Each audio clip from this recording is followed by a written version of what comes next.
Success, fame, achievements, accolades, they're all temporary. What matters is what you did to get there. It sounds kind of generic, like like trust the process, but it's really like trusting your mindset. Like it's really like having a stable mindset and having like a mind built so that nothing can really break it, even if you are not achieving these things. Everything is temporary, and only thing that lasts kind of your entire life is you. Hi, my name is Henry. I'm a 19-year-old student in Carnegie Mellon University, but I'm also I'll say I'm a part-time artist trying to become a full-time artist, and I just love to do art. I everything I do kind of surrounds the idea of creation and art.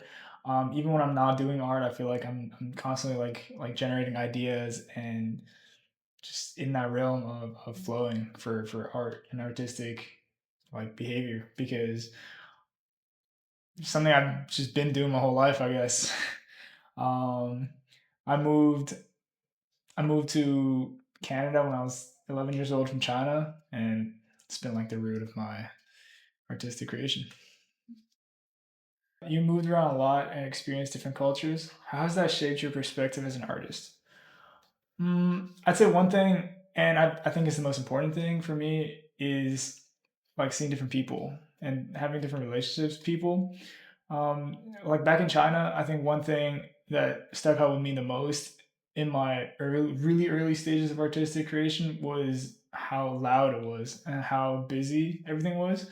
And that kind of gave me a reversed sense of like almost like silence. I wanted to be out of that like realm of being loud and like busy all day every day. Even as like I was in what fifth grade, sixth grade. I was already experiencing like being overstimulated almost like every single hour.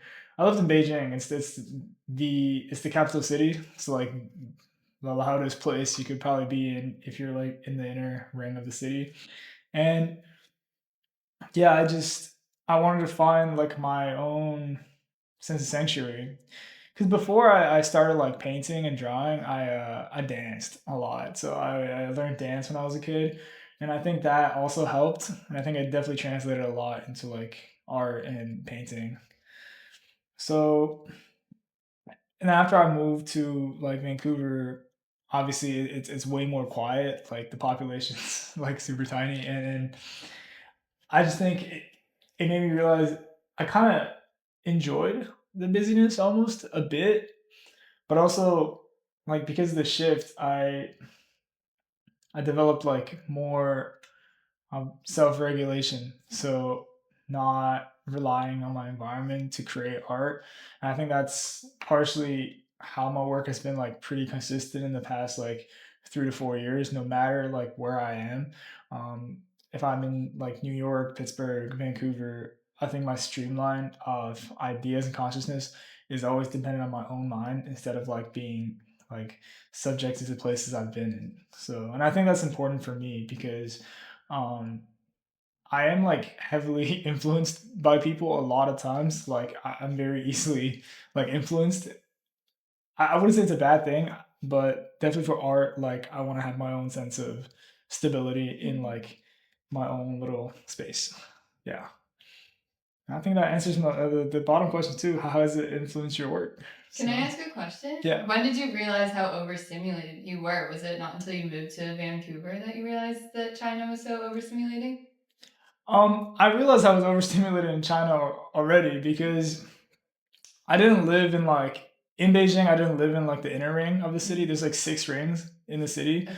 I lived on like the fourth ring, which is like kind of like the outer part of the city, which wasn't as loud.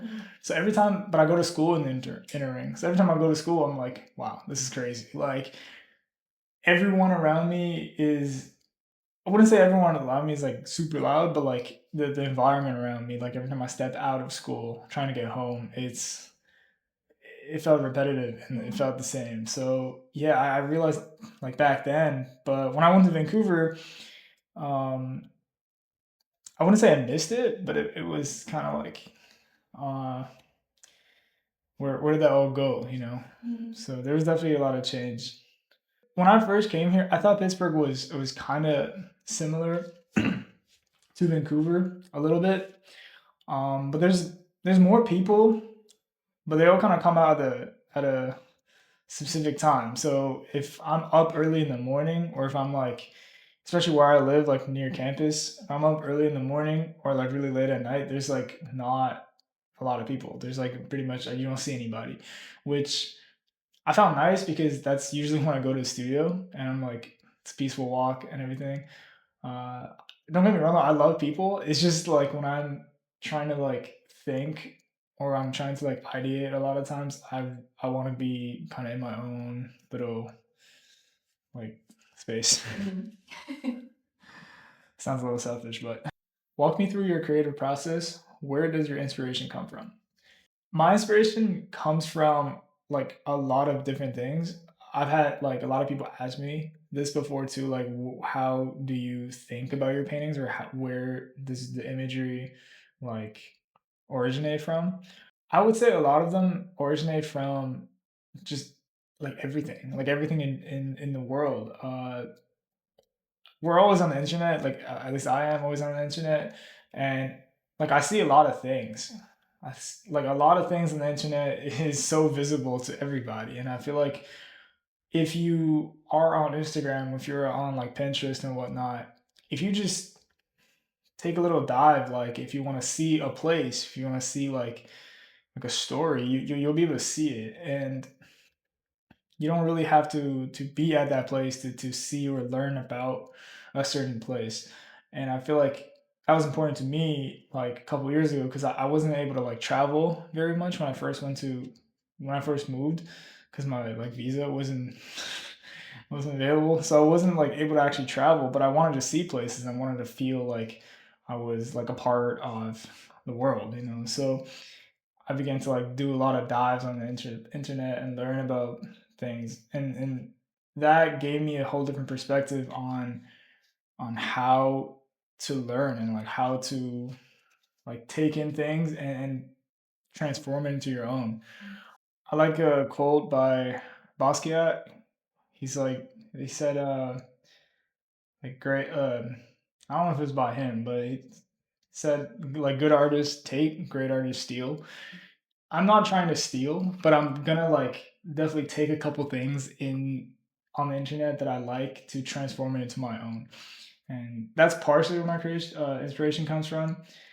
Another part of it was when I traveled to Europe in 2024.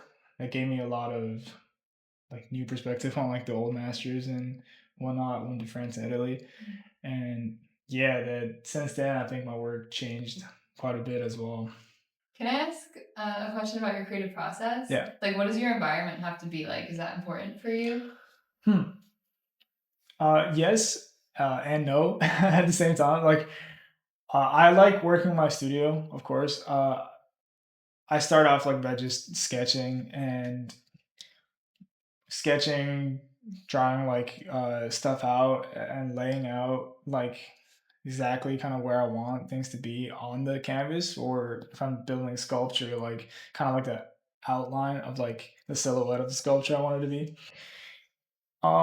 But this is kind of step two. Like step one would be wherever I'm walking somewhere or wherever I'm like traveling somewhere, I would always have my phone and my notes app with me. So if I like an idea like pops up, or if I see something I'm like, this is great, I want to iterate on this, I will write it down like right away. Because ideas are kind of like flies. If you don't catch them, they're gone. And it's like I can't let that like go. So yeah, that's probably the most important part of my like creation and my ideating, I think, is catching the idea when it's like floating around, Mm. because yeah, like I don't wanna I don't wanna miss out. Yeah.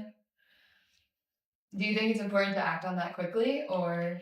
Yeah, speed kills. I think that's something I've experienced like drastically over the years. I used to be like kind of a slow worker Mm. in terms of getting ideas onto the page and then the page onto the actual finished product. But I think as time went on, I just realized if I don't act on this quick, my sense of perspective on this idea will change, and it might not be for the better. So I gotta I see it, I gotta write it down, like right away on my notes app on my phone or wherever. If I have a piece of paper, I'll write it down. And then if I have the capacity, like in front of me, like a notebook or something, I will like just sketch it out so that I wouldn't forget like this is what it was. Because my memory is like limited to so many things at once, and like ideas are so like vast, like they could branch into whatever. So if you keep thinking about it too hard before you like act on it, they change. Mm. And yeah, I want to be able to take that in its truest form. What do you want people to feel when they experience your art? I want people to feel connected. I want people to feel like they are part of this like society we're all living in, right? Even though like I know people from all over the world um is gonna eventually see what I make. I wanna I want them to kind of feel somehow they can relate to one another, no matter if you're from one side of the world or the other. Being relating to one another is how we build like our community, right? And I think some of the best work in the world is art that's relatable, is art that could be resonated with people with all different kind of backgrounds. And that's kind of where I'm like striving to become at least. Um, I paint for myself, but I also paint for like me as a person and like you as a person because we all kind of experience somewhat similar like things in everyday life.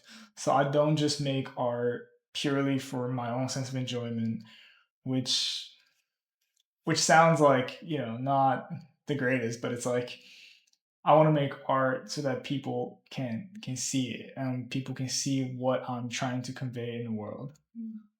Has art become a way for you to process parts of your life that are harder to put into words? Yes, definitely. Um, yeah, I definitely like I have a lot of things in my life where I'm not a very good talker when it comes to like feelings and like how I feel. When someone asks me that question, I'm always kind of like, "Yeah, I'm good, like I'm all right, like you know. Uh, so I don't know. I just feel kind of not even closed off. Like if my friend asks me like how I'm feeling, I'll tell them the truth. I'm not feeling that great, or like I'm all right, but could be better.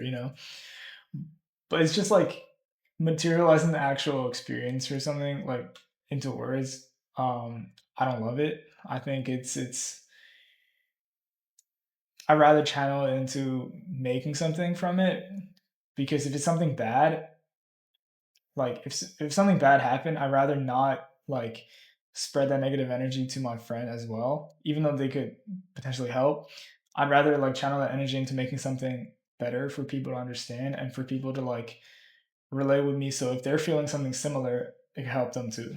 So and I think that's important because yeah, I think it's just the way I grew up. I guess like I mean, in China, I was kind of never told to like be very emotional, but I don't think that's the core of it. But that's definitely like a part of where that kind of came from. Mm. And because I was told that, I kind of I channel everything into what I do. Mm. And this is a great follow up question. What experiences have shaped your art the most? Hmm. I think moving was a part of it. Yeah, moving was a big part of it, but I think another part of it was like my relationship with like my parents. Uh, mainly my dad. It was like I love my dad, but like he wasn't really like around when I was younger. So it kind of made me realize that human relationships are something I cherish, but it's also like a burden to me a lot of times because yeah, like it's just kind of it's a topic where I like to experiment the most on in my work because I've experienced so much like love and lost, and I think yeah, like that's definitely some experiences.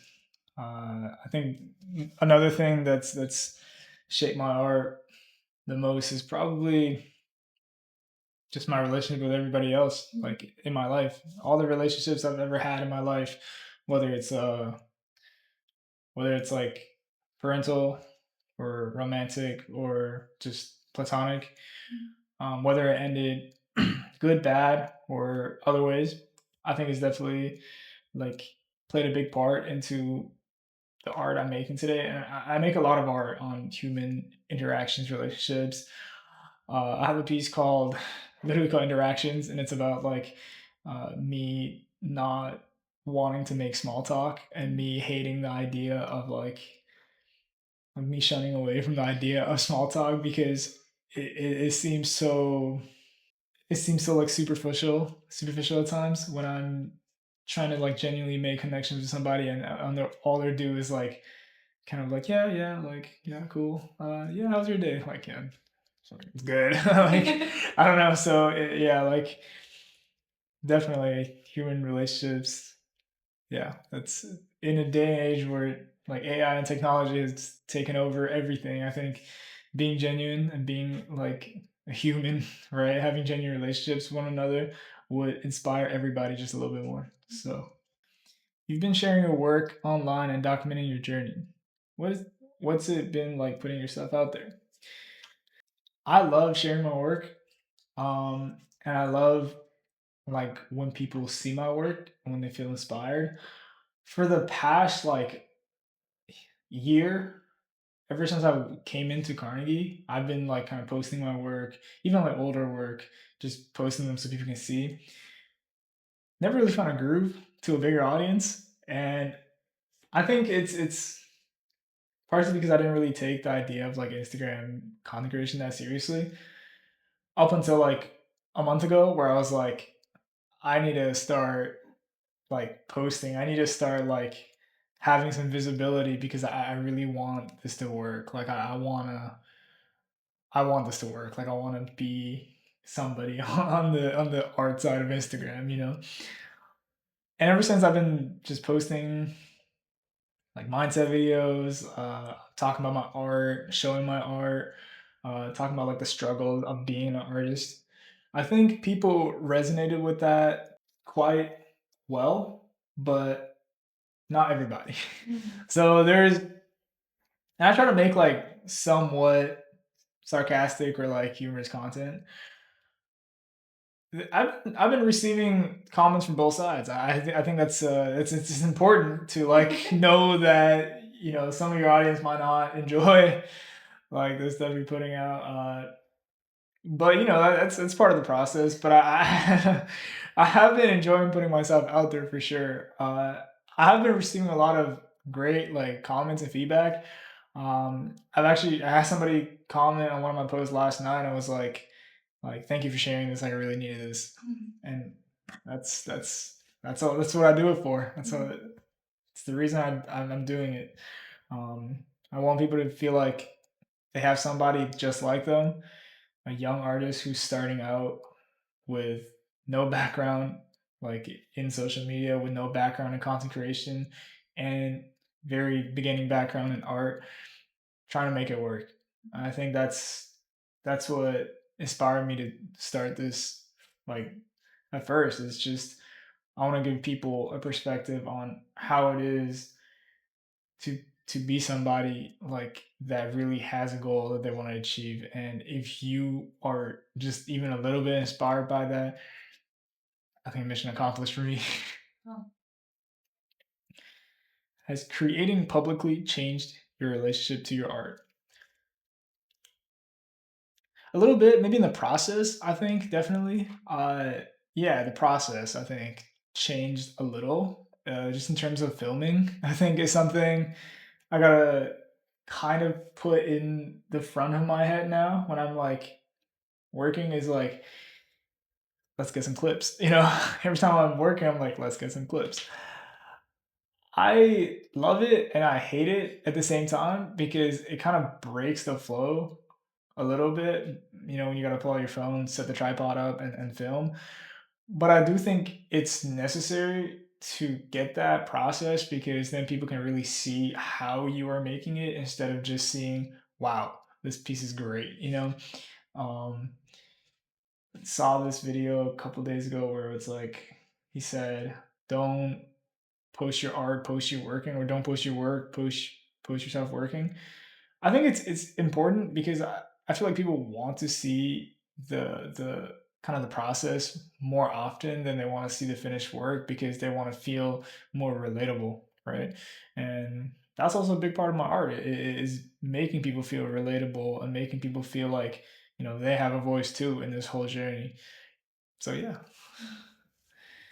but nevertheless, though, the root of my art is still the same, and my inspirations still stay very constant to like way before this. So, if your younger self was here right now, what would you say to him? I'm gonna say to this camera, just stay the course, stick it out. In a couple of years, you'll realize that it's all worth it. Uh, when I was younger, I did a lot of like I want to say like really hard things, but I tried a lot of different things in terms of hobbies, activities, and like before art, there was a couple like before painting, there was a couple different other forms of art that I did. Um, one of them was basketball. I played basketball throughout high school. I was always like the shortest guy on the team. I would play varsity, so everyone was like 6'3" up, and it was definitely an experience to have that balance. And I think my younger self would appreciate it a lot more if I devoted more time to basketball because I think I needed that balance a lot of times in my life. Because trying to get to Carnegie Mellon was pretty hard. Like it was a lot of studying, and I had to drop pretty much everything to study, even art, for a little while. So yeah, just stick the course, but at the same time, don't beat yourself up. I think is what I would say to my younger self as well. When I was younger, I would really get on myself about things that now when I look back at it, it really did not matter. And I think that because of that, I developed this like almost unhealthy mindset of success. I need to achieve this thing to feel good, or I need to achieve like I need to be this to feel happy. That's partially how I was raised in a way, is that to chase that success, to chase that dopamine. But I think now that I'm creating content and now that I'm like making a lot more work and feeling the success already, like from like winning awards, being at school, whatnot, the dopamine doesn't hit like as how I envision it to. It's really just like a split second thing. You're like, oh, I got that. I have that award now. I won this. But it doesn't really, it's not a long term thing. So, long term, I think if I could go back in time, I would definitely change that mindset into being a more calm and collected and not chase those like achievements or dopamine hits because it is still something I'm trying to kind of get rid of. Um, even to this day, like yeah, a lot of times I'm still chasing that. "Oh, I need to get this. I need to be in this magazine. I need to put my work in here so I can feel like better, you know." But it's like really, you get there and you're like, I feel the same, but now I have this accolade. Now I gotta go chase the other one. So it's a it's a love hate relationship. If your future self was here with us, what would he tell you to stop holding back? I think there's a couple different things. Um, because we're talking about content creation, I'm just gonna talk about that. I think if my future self was here, I'd hope he would tell me to stop holding back, uh, being afraid to post stuff that you think people might dislike. Algorithm is so unexpected, and you never know what people really want or like. And I think if I stop catering to that, I might actually break through even harder than how I'm like doing right now. And I think, yeah, I think my future self would tell me to post your wildest ideas. Like if you have a crazy take on a topic that you think is like stands alone in that like field, say it. And I think people might actually appreciate it because there's a lot of people that think that way. They just don't want to voice their opinions. And yeah, that's one of the things. Another thing is, yeah, same thing as my younger self. Stop chasing the dopamine hits. It's I think it's not just me, but a lot of people in my generation is very. It's like dopamine addicted. Um, yeah, it's healthy in terms of being on course and being like on that grind set, you know. Uh, but it's not very healthy when you're kind of alone and when the dopamine stops, and then you go cold turkey for like a day, and you're like, wow, this is like an ego death, but it's really not. It's really just there's no you're not really. It's just a calm day, but then because there's so the lack of dopamine, people spam the word ego death. It's like you don't get 100 likes on your Instagram post. That's an ego death, and it's like you're just.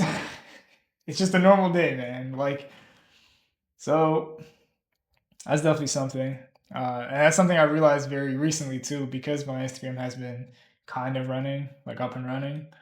Yeah, I gotta get off my phone as well. It's just something.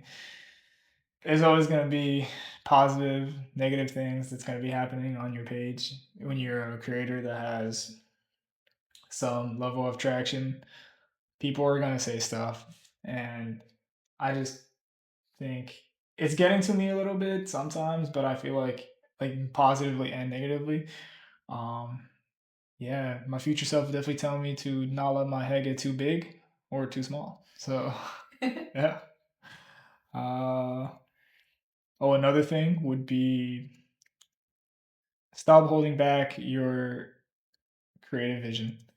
A lot of times when I'm working on something or I'm starting a piece, I cater to my old habits, and like I'm almost like afraid of trying a thing that I think might not work out.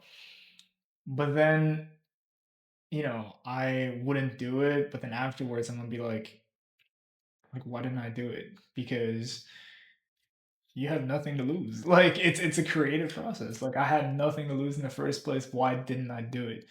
And I will look back on it and be a little disappointed, but then I'll be fine. But then that's just something I think I should keep in mind later on.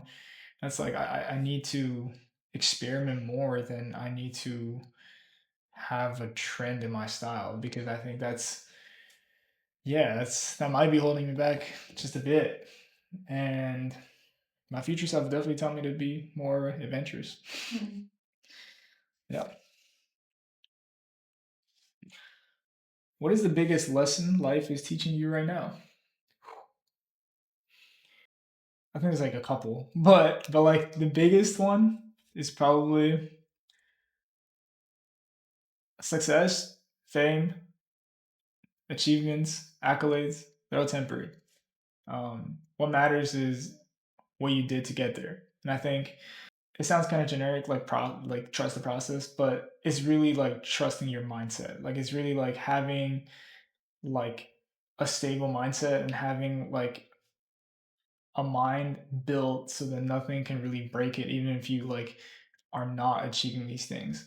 And I think that's really important because everybody has a plateau in their life, and this plateau could last however long it needs to last. But if you let this plateau break you and tell you that you are not built for this, and I think like if anything you failed because It doesn't matter how much you've achieved prior to that.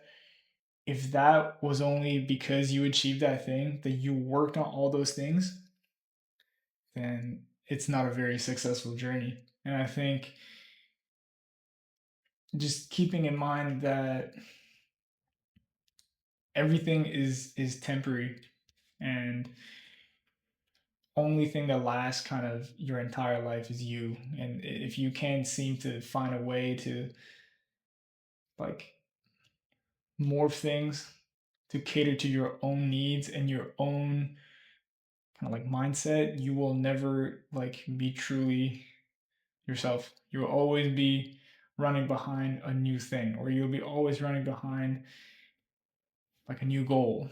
And I think it's good to set like goals, but if they take over your life, that's definitely not the most healthy in my opinion. Mhm. That's just something I've been experiencing. Um, I sound like a hypocrite because I'm currently stuck in that cycle of chasing goals. But if I could change that, I would definitely do it. I think there's Um, some balance to that though, right? there's some balance to that. Goals are important. If you live a life without goals, you always be kind of stuck in that one space. But if you live a life where your goal is your only purpose to kind of wake up every day, I don't know, work on like yourself should be your biggest goal in my opinion. I think another lesson is that very generic one is that I'm learning more than ever right now is time is money. It's really, really baffling that we are already halfway through 2026 because I'm pretty sure like yesterday I was still like in high school. And it's like and it's kind of crazy. I went back to visit my city, like my city high school this summer, like a month ago. I felt like I was just right back into where I was. And I was just like, wow, it's been a whole year. And I don't know how much I've grown as a person. I know I've grown a lot in my work, but yeah, I need to take some time and slow down because I feel like I'm very, very caught up in this whole I need to be better. I need to achieve what I envisioned. Kind of goes back to my like other thing where it's like if your work becomes your whole life,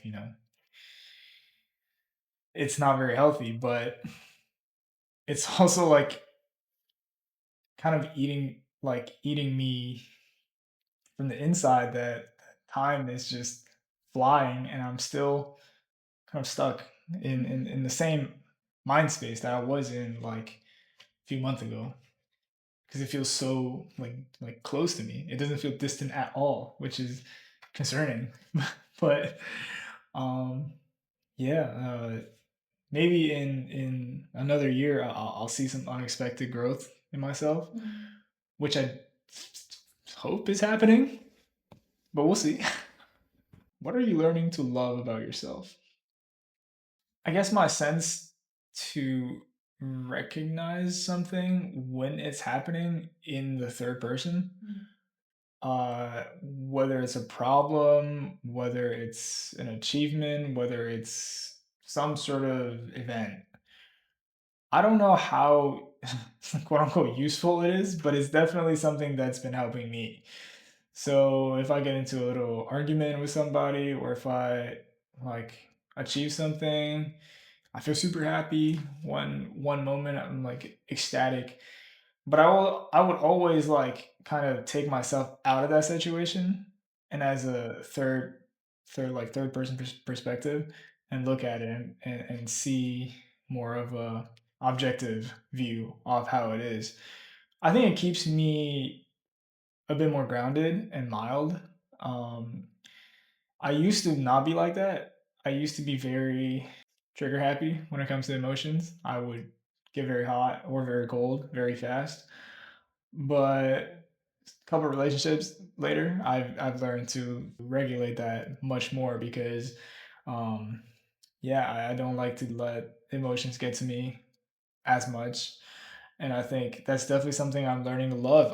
When I first started doing that, I feel like I thought I was just like very cold or very like emotionless to people, but then I realized it was really just me being a more mild and sensible version of myself that I never really thought I could be.